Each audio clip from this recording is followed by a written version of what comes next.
책 그리고의 그리면서 하는 이야기. 남편과 나는 4, 5년 전까지만 해도 우리나라처럼 팍팍한 빨리빨리 문화가 싫기도 하고 유럽의 복지와 무상교육 등이 부럽기도 해서 이민을 꿈꿨던 사람이다. 그러나 자녀가 자랄수록 복지보다는 내 자녀에게 어떠한 교육을 받게 할 것인가에 더 비중을 두게 되었다. 단순히 취업을 위한 교육을 넘어서서 언젠간 부모를 떠나 세상 속에 홀로 서야 할 독립된 인격으로서의 자녀가 올바른 가치관을 가진 성인으로 자라게 해야 한다는 그 책임감이 더욱 무겁게 다가왔다. 그런 면에서 유럽 국가들은 성숙한 남녀가 서로 사랑해서 결혼하고 가정을 이루어 자녀를 낳는 이 평범하고 보편적인 가치를 훼손시킨 점에서 매우 실망스러웠다.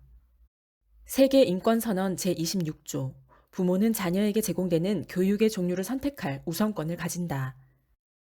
유엔의 세계 인권선언에 따르면 자녀를 양육하는 부모가 자녀에게 제공되는 교육의 종류를 선택할 우선권을 갖는다고 한다.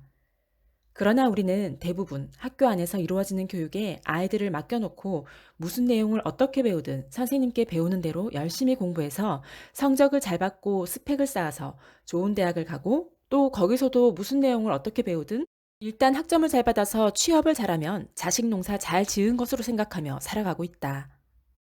그러나 그렇게 노력해서 높은 성적을 거두고 대단하다는 직종에 종사하게 된 사람들이 의외의 문제를 일으켜 한순간에 추락해버리는 모습을 보면 참 인생이 부질없다는 허무함을 느낀다.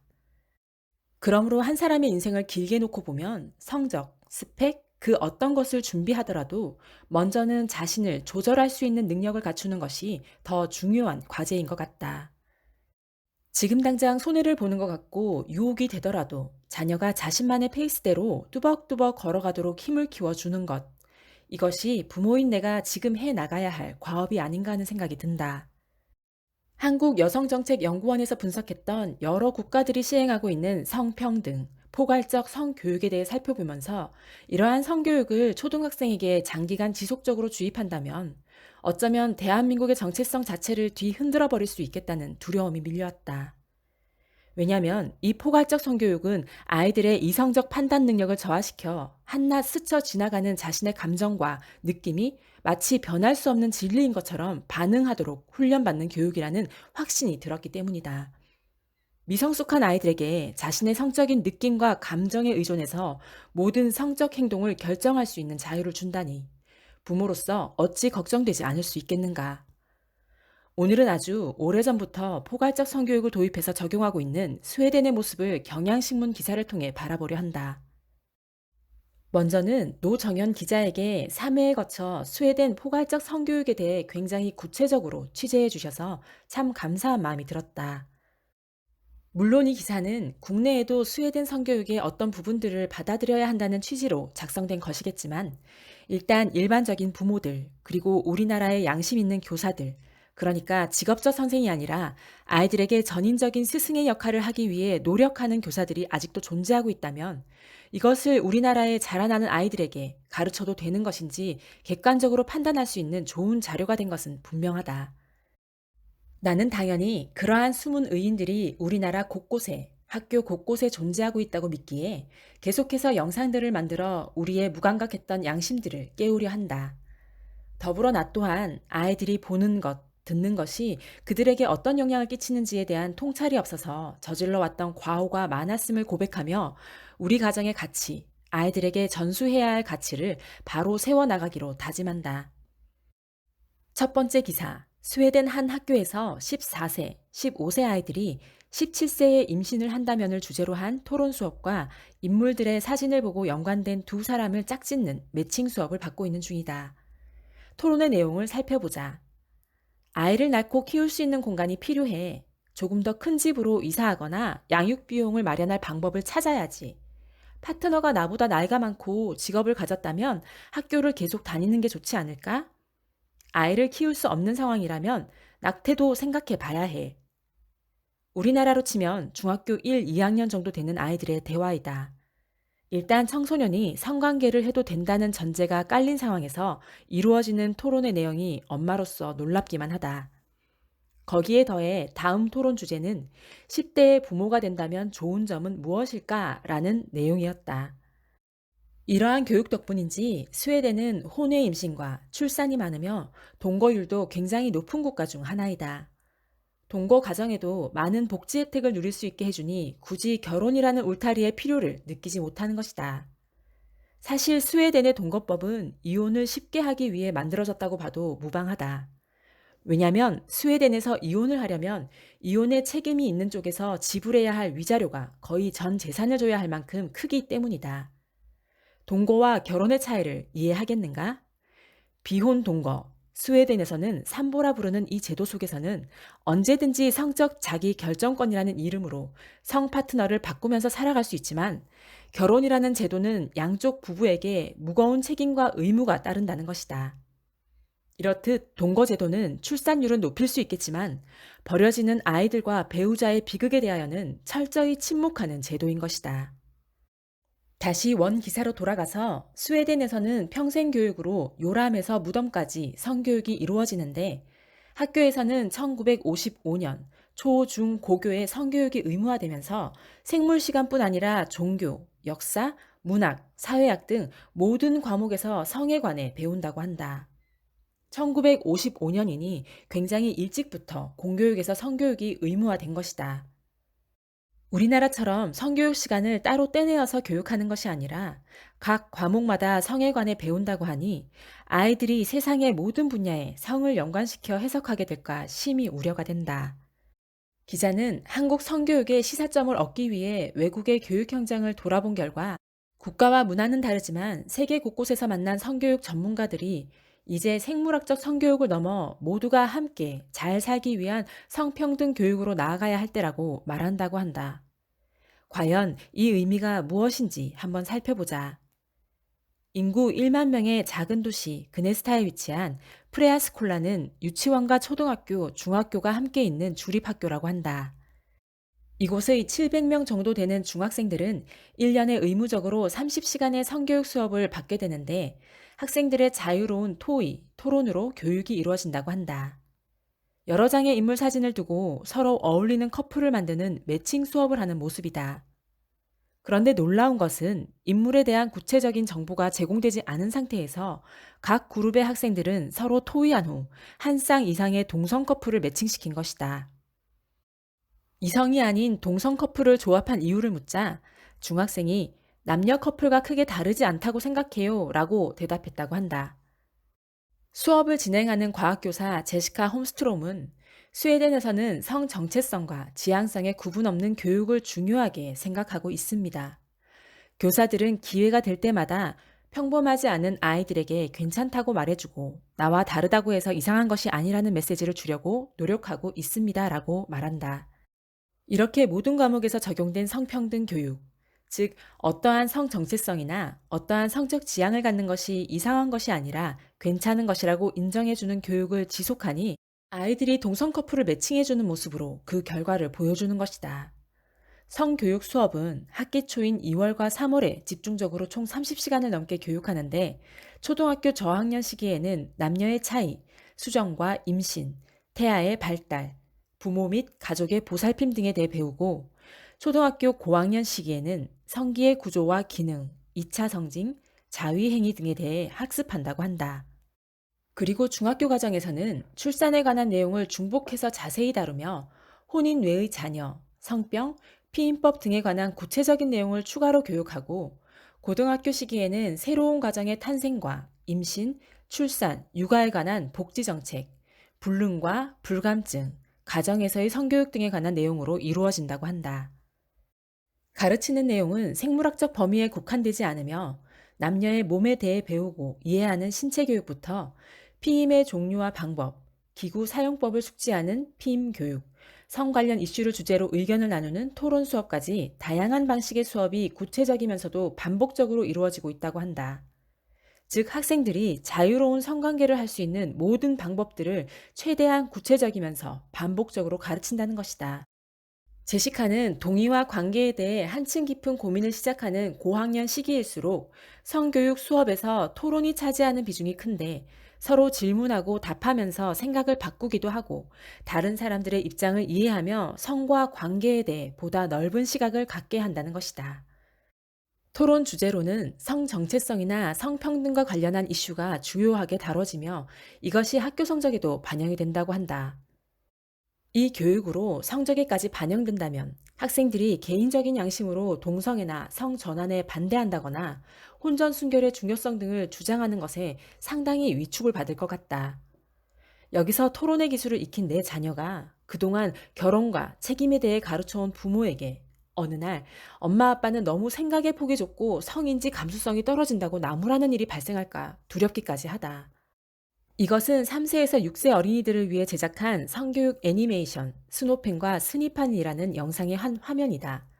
남자와 여자의 성기가 노래에 맞춰서 춤도 추고 뭐 그런 영상인데 왜 어른들이 아이들에게 계속해서 성기의 이미지를 머릿속에 각인시키려 하는 것일까?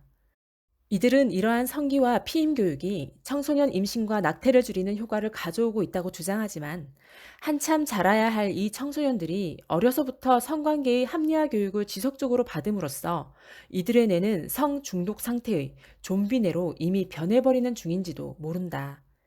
이 장면은 학생들이 성교육 수업 중 동의에 관한 영상을 시청하고 있는 모습이다.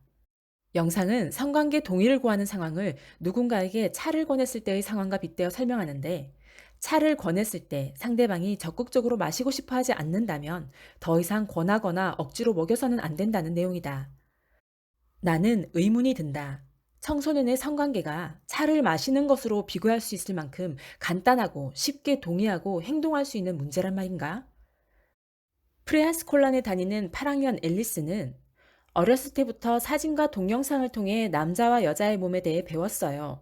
5학년 수업 시간에는 샤워하는 동영상을 보면서 선생님께서 몸의 각 부분에 대해 자세히 설명해 주셨고요. 피임에 대해선 7학년 때 배웠는데 내년에도 수업이 있어요. 상황에 따라 피임 기구를 어떻게 사용하고 어떤 효과가 있는지 구체적으로 배울 수 있어서 좋아요. 사용법을 정확히 알지 못하면 제대로 사용할 수 없고 성관계를 하다 병에 걸릴 수도 있거든요. 라고 말한다. 우리나라로 따지면 중학교 1, 2학년 정도 되는 여학생에게 청소년의 성관계가 아주 당연한 것이 되어버렸다. 15세부터 성적 자기결정권을 갖는 스웨덴에서는 중학교에 입학하면서부터 피임 교육이 시작된다고 한다. 중학생들에게 청소년 자기 성적 결정권과 피임 교육을 하는 것은 이미 우리나라도 따라가고 있다. 스웨덴은 학교에서뿐만 아니라 곳곳에서 학생들에게 사용 가능한 콘돔을 무료로 제공하기도 한다. 우리나라도 2017년 서울에서 학교에 콘돔 자판기를 설치하려 했다가 학부모들의 분노를 샀던 일이 있었다. 이들의 피임 교육은 학생들이 콘돔을 직접 모형에 씌우거나 물을 채워 모양이 변화하는 모습을 관찰하게 하고 피임 기구가 작용하는지 과학적 원리에 대한 이론부터 시중에 판매되고 있는 제품들의 특징, 제조 날짜 확인하는 법, 콘돔이 찢어지지 않게 뜯는 방법 등 세밀한 내용까지 수업 시간에 다룬다고 한다. 그러면서 하는 말이 이 구체적인 피임 교육 덕분에 10대 출산율이 줄어들었다고 자랑하고 있는 것이다. 기자가 스웨덴에서 만난 13세에서 15세 학생들 또한 피임 교육을 스스로의 성 건강을 지키기 위해 꼭 받아야 할 권리라며 최대한 구체적이고 실용적으로 배우는 게 좋다고 주장한다. 즉, 피임을 잘해서 임신만 하지 않는다면 얼마든지 성관계를 해도 된다. 그래도 임신을 한다면 낳아도 되고 낙태를 고려해도 된다는 것이 이 교육의 방향성이라는 것이다. 성은 생명이며 책임이라는 것. 태아는 존귀한 사람이며 보호해야 할 생명이라는 것. 남녀 간의 성관계는 결혼 안에서 이루어지는 아름다운 선물이라는 내용 자체가 아주 사라져버렸다. 학생들이 더 이상 결혼과 책임, 이러한 소리를 듣지도 구경해보지도 못한 세대로 자라고 있다는 것이다. 여러분의 이웃들을 둘러보길 바란다. 대부분의 부모들은 미우나 고우나 내 가정을 지키기 위해 안간힘을 쓰고 있다. 대부분의 부모들이 자신의 기분에 내키는 대로 살지 않고 그래도 자신의 자녀들을 건전하고 책임 있는 성인으로 키우기 위해 늘 기도하고 있다. 이러한 포괄적 성교육을 3년, 5년, 10년 지속하다 보면 우리 자녀 세대에는 수많은 이혼 가정을 양성해낼 것이고 비혼 동거 가정, 동성 가정, 버려진 남편과 아내, 부모가 계속해서 바뀌어서 정서적으로 불안한 아이들로 가득 차버릴 것이다. 이렇듯 성에 있어서는 결코 좋은 것만 보아서는 안 된다는 것이다. 스웨덴 교육청의 토베 브리엘 교육팀장은 스웨덴의 성교육은 생물학적 성뿐만 아니라 성 정체성과 성 지향성, 성평등까지 포함하는 넓은 범위를 뜻하며, 이러한 관점이 각 과목에 녹아있는 포괄적 성교육을 목표로 하고 있다고 말한다. 이제 좀 학부모들이 내년에 울산에 도입하려는 포괄적 성교육이 무엇을 의미하는지 감이 잡혔을까? 이 포괄적 성교육을 적용하고 있는 국가들은 생물학적 성만이 옳은 것이 아니라 개인이 느끼는 성 정체성, 성 지향성을 인정해 줌으로써 모든 젠더를 폭넓게 허용하고 받아들여야 한다는 성평등 교육을 단순히 성교육 시간에만 다루는 것이 아니라 각 과목마다 포함시켜서 아이들의 뇌에 아주 뿌리 박히게 하고 있는 것이다. 1년에 30시간 이상을 성 정체성, 성적 지향성, 성평등, 성기, 자위, 피임, 콘돔 등을 배우는 것으로 모자라 다른 과목에서도 이러한 내용들이 스며들어 있는 것이다. 이것으로도 모자라 다음 기사를 계속해서 살펴보자. 공교육을 중심으로 한 스웨덴의 성교육 시스템을 학교 밖, 성자문단체, 의료기관, 언론 등 여러 사회 주체들과 네트워크를 이루어 더욱 견고하게 만들고 있다는 기사이다. 스웨덴에서는 1차 세계대전이 끝난 1920에서 30년대에 민주주의와 현대화에 대한 열망이 들끓으면서 평등이 중요한 국가적 가치로 떠올랐고, 이를 바탕으로 학교 교육에서 성교육을 의무화해야 모두가 평등한 사회를 누릴 수 있다는 목소리가 커졌다. 이러한 움직임은 당시 독일과 덴마크, 네덜란드 역시 비슷한 시기를 거쳤지만, 스웨덴에서는 130년 전부터 이미 스톡홀름에는 결혼제도에 묶이지 않은 채 아이를 낳고 사는 커플들이 많았으며, 성고정관념, 결혼제도가 공고하지 않은 국가여서 성차별이 사라졌다는 것이 기자의 설명이다. 그렇다면 거꾸로 결혼제도라는 것이 성차별의 주범이라는 뜻인가? 이곳 유스클리닉은 스웨덴 청소년의 성 건강을 위해 의료 서비스를 제공하는 곳이라고 한다.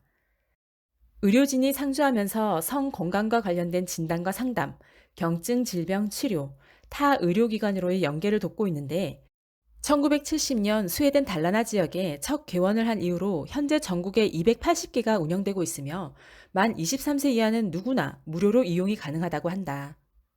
이것은 뉴스클리닉에서 제공하고 있는 게임 앱인데, 파트너를 만날 수 있는 장소, 이슈, 이벤트 등 성소수자들을 위한 다양한 정보가 담겨 있다고 한다. 병 주고 약 준다는 의미를 이렇게 잘 표현한 장소가 또 있을까 싶다. 스톡홀름 스쿨 유스클리닉에서 조산사로 근무하는 수잔 해밀턴은 유스클리닉을 학생들이 자유롭게 찾아와 자신의 몸과 감정에 대해 이야기할 수 있는 곳이며, 성 정체성과 국적, 종교, 장애 여부 등에 상관없이 누구에게나 열려있고 누구나 환영받는다라고 말한다. 이곳에서는 눈길이 닿는 곳마다 성소수자를 상징하는 무지개 깃발과 누구나 원하는 만큼 가져갈 수 있도록 다양한 종류의 콘돔들이 곳곳에 배치되어 있다.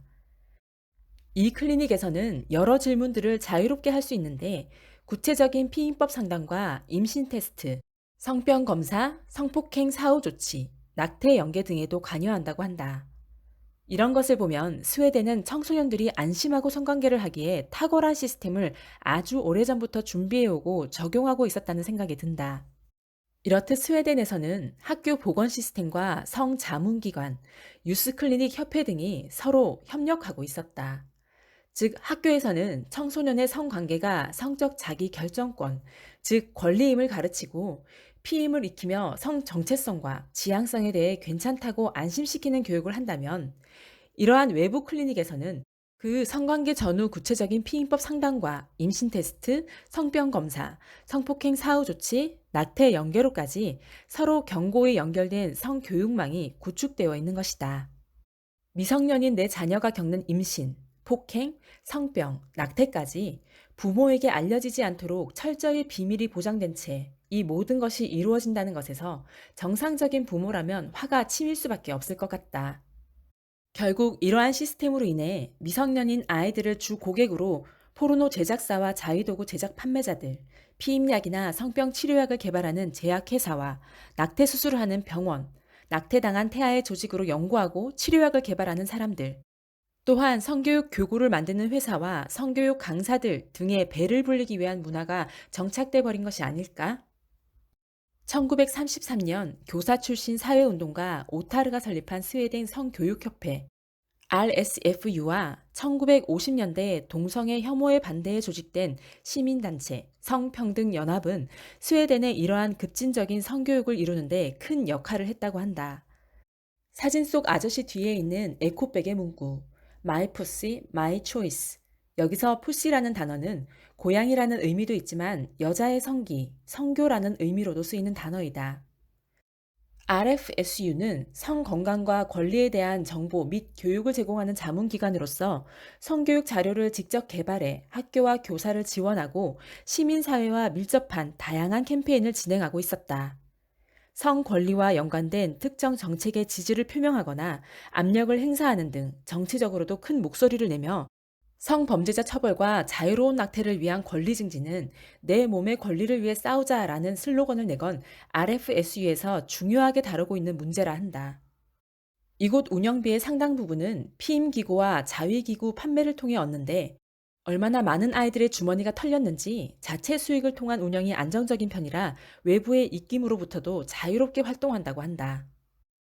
학교와 교사가 어떻게 이런 곳에 지원을 받을 수가 있는지, 피임기구와 자위기구를 판매하는 곳에서 발간된 교육자료를 학교 선생님들이 이용한다는 것이 도저히 정상적으로 보이지가 않는다. 올손 자문위원이 테이블 위에 펼친 성교육 자료에는 섹스, 너만의 방식이라고 적힌 10대 성교육 가이드북을 비롯해 유튜브를 활용한 성교육 수업법을 담은 교사 성교육 교본, 성감대 지도를 영상 자료로 만든 섹스 온 더 맵 등이 소개되고 있다. 차라리 그냥 학교에서 포르노를 보여주지 뭘 이렇게 돈을 많이 들여서 이런 시설까지 차려놨을까? 이중 올손이 최근에 업데이트되지 못한 예전 버전이라며 건넨 두 권의 책은 우리말로 하면 성기 사전 정도로 해석이 가능한 푸시패디아 딕셔너리라는 제목이 붙어 있었다. 두 가이드북 안에는 각기 다른 모양의 성기 사진들을 비롯해 성관계 시 세밀한 조직들의 반응, 자위, 관련 질병과 검진 방법 등 성기에 대한 모든 것이 총망라되어 있다고 한다. 이 부분에서 왜 그토록 포괄적 성교육이라는 이름으로 학생들에게 성기에 대해 상세히, 자세히, 꾸준히 가르치는지 그 목적에 대한 답을 찾은 것 같다. 나는 정말 이상했다. 왜 굳이 성교육을 하는데 유치원 때부터 성기의 그림, 성기의 정확한 명칭과 그 기능을 상세히 가르치는지, 그 이유는 자위를 할 때 혹은 성관계를 할 때 쾌감을 느끼는 성기의 부분, 어디를 자극하면 더 쾌감을 얻을 수 있는지 어릴 때부터 머릿속에 각인시키기 위함인 것이다. 올손 씨는 가장 중요한 것은 실질적이면서도 정확한 정보를 제공하는 것이다. 추상적이거나 은유적인 표현은 성교육에 도움이 되지 않는다라고 강조하면서 성관계 시 파트너를 만족시키는 방법을 궁금해하는 청소년에게는 신체적으로 어떤 부분이 민감한지 성감대에 대해 자세히 교육하는 것이 올바른 방법이라고 주장한다. 그는 어른들이 저지르는 가장 큰 실수 중 하나가 성관계를 했을 경우 일어날 수 있는 리스크를 강조하는 것이라며 부모들이 진짜 미성년인 자녀에게 정말 해주고 싶은 교육에는 철저히 반기를 들고 있는 것이다. 아이들에게 성관계 잘하는 법을 가르치는 스웨덴식 성교육. 스웨덴은 50년 이상 이러한 교육을 지속적으로 해왔기 때문에 이제는 기성세대까지 이 부분의 문제점에 대해 무감각한 상태로 살아가고 있다는 느낌이 든다. 지속적으로 꾸준히 어떤 것을 세뇌시키듯 가르치는 것은 나라의 정체성을 바꿔버릴 만큼 이토록 무서운 것이다. 스웨덴에서도 맨 처음 학교에서 성교육 시작했던 1950년대에는 얼마나 자세히 알려줘야 하는가를 두고 혼란과 우려가 많았습니다. 우리가 찾은 답은 아이들이 궁금해하는 질문에 답을 해주자는 것이었습니다. 만약 아기가 어떻게 생기는지 궁금해한다면 아이가 더 이상 궁금해하지 않을 정도로 자세하고 구체적으로 알려주면 됩니다. 어른들이 그에 대해 정확한 답을 줄 의무가 있습니다. 정말 그런가? 정말 아이가 궁금해하는 모든 것을 알려주는 것이 우리의 의무라고 생각하는가? 정말 아이가 보고 싶은 것을 다 보여주는 것이 어른들이 할 일이라고 생각하는가? 우리의 신체는 성인이 될 때까지 계속해서 자라고 성숙해진다. 자궁도, 난소도, 뇌도, 성기도 20대까지 계속해서 성장하는 단계이기 때문에 미성년인 기간 동안에는 아이들의 모든 장기가 정상적인 기능을 하도록 철저히 보호받아야 한다는 것이다. 청소년기에 성관계를 하도록 부추기는 교육을 하고 임신을 막기 위해 자신의 호르몬 밸런스를 망가뜨리는 피임약을 주기적으로 먹거나 여러 차례 성병에 노출되어 지속적인 약물 치료를 받고 임신을 하거나 또 낙태까지 감당하기에는 아이들의 장기는 너무나 미숙하다. 제발 이런 짓을 대한민국 아이들에게는 하지 않길 바란다. 스웨덴의 어린이 잡지 캄나트 포스텐, KP라고 불리기도 하는데 이 사진은 동성애를 커버 스토리로 다룬 KP의 2019년 7번째 이슈 표지이다. 손을 잡고 마주보고 있는 두 소년의 일러스트에 동성과의 사랑이라고 적혀 있다. 스웨덴과 그 밖의 포괄적 성교육을 도입하고 있는 여러 유럽 국가들에서는 이러한 교육으로 인해 자신의 수명이 단축되는 것도 각성하지 못한 채 성전환 수술을 받거나 호르몬 요법을 받아 2차 성징을 막아버리는 아이들이 갈수록 늘어나고 있다.